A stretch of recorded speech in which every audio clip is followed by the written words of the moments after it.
The reason it's called dead naming is because your son is dead. Elon Musk's conversation with Jordan Peterson has made a significant impact, and I wouldn't be surprised if the whole reason he had that conversation was to make the revelation about his son, who's been taking puberty blockers and who he regards as being, the word he uses, is dead.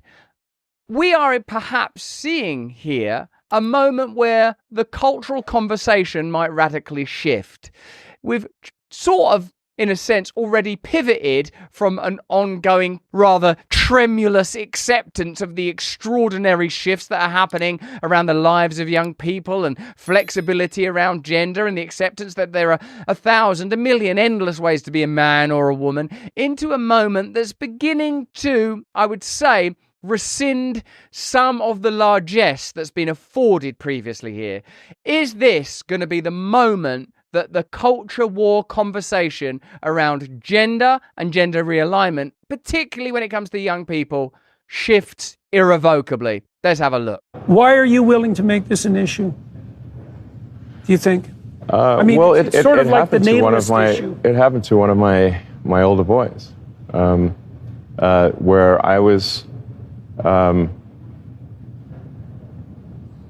essentially tricked into signing documents for one of my older boys, Xavier. This was before I had really any understanding of what was going on, and we had COVID going on, and so there was a lot of confusion. I was told, Xavier might commit suicide if he. That was a lie right from the outset. No reliable clinician ever believed that. There was never any evidence for that. And also, if there's a higher suicide rate, the reason is because of the underlying depression and anxiety and not because of the gender dysphoria. And every goddamn clinician knows that too. And they're too cowardly to come out and say it. Right? And so and then we end up in exactly, when I saw that lie start to propagate, it just made the hair on the back of my neck stand up. It's like, I see. So you're telling parents that unless they agree to this radical transformation that their children are going to die, and you think that's moral, and you think that's true. That is so pathological that it's almost incomprehensible. I can't imagine anything worse. I can't imagine a therapist doing anything worse than that, or sitting by idly and remaining silent while his colleagues are doing it. It's pathetic. It's incredibly evil, and I agree with you that people that have been promoting this should go to prison. It won't stop till that happens. Yeah. It'll just go underground. Puberty blockers are being accessed online by kids all the time through non-medical channels. So, yeah, right. It's not going to stop. Yeah. Okay, so I see. So that's. So I was tricked into doing this, it wasn't explained to me that puberty blockers are actually just sterilization drugs.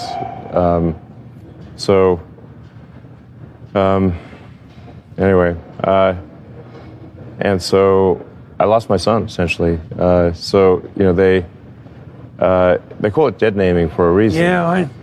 All right. So the reason it's called dead naming is because your son is dead. So my son Xavier is dead, killed by the woke mind virus. I'm sorry to hear that. Yeah. I can't imagine what that would be like. Yeah. So. Yeah, and there's lots of people in that situation now. Right. It's not pretty, and lots of demolished kids. Yes. Yeah, well, that's a good reason to be the final straw. All right, so let's. So I vowed to destroy the woke mind virus after that. Is an interesting insight into Elon Musk, who remains a controversial figure, as all that wield such extraordinary power must be. It was interesting, I thought, to see Trump talking about he's reneging on electric car policies and acknowledging that obviously Musk has significant amounts to gain from policies that endorse or even mandate the advancement of electric vehicles, but nevertheless, Musk remains a supporter.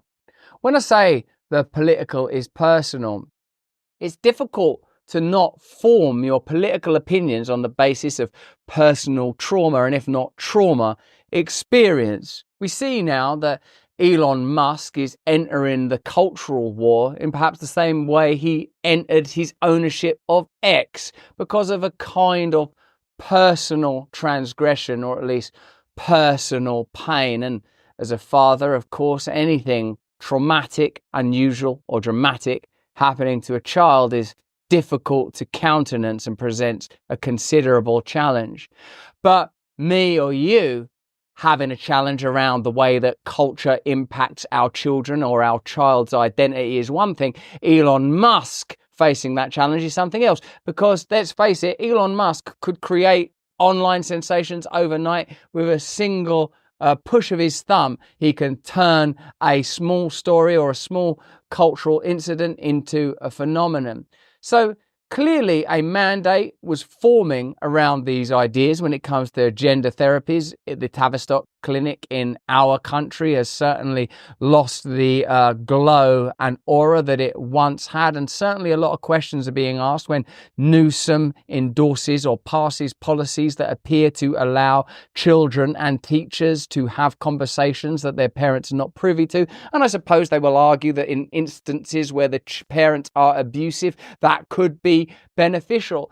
But many of us believe that we don't want corporations or the state intervening in our private, personal, familial matters. And that could, of course, include a choice to encourage our children to explore their identity beyond the afforded paradigm of the culture, or yet even still biology, nature, God. Or we might decide, no, we're sticking with what appears to be biologically apposite, traditional and culturally prescribed. If you believe in liberty, if you believe in freedom, then of course you believe in other people's liberty and freedom. And it's an interesting world to live within. One thing that cannot be disputed is that now that Elon Musk has so vociferously, personally, and with such certainty entered this debate, there will be permutations in the days to come, and there will be perhaps a greater push for more rigorous legislation. But that's just what I think. Why don't you let me know what you think in the comments and the chat? We can't continue to bring you this beautiful content without the support of our partners. Let me ask you a serious question. Do you ever wonder what happened to martial arts legend and film star Chuck Norris? Chuck Norris is 81 now. He's still active. He's strong. He's kicking ass. He feels like he's in his 50s. How can this be possible? Chuck's made a video that explains this extraordinary story, and you can watch it by visiting chuckdefense.com/brand. Click the link below to watch this video now. It's going to change the way you think and feel, not only about Chuck Norris, which is invitation enough, but about your own health and about your own ability to age with vitality, vigor, strength, and potency. So go to chuckdefense.com/brand and watch this video now. You're not going to believe how simple it is. Chuck's 81 years old. Chuck focused on 3 simple things that sabotage the body as we age. Watch his method. Click the link in the description. chuckdefense.com/brand. This is going to blow your mind and knock your socks off. I want my socks left on. You're going to lose your socks. Let's go back to the content. You know, if you've been doing, wow, I've had an hour of this, what have you been filming for?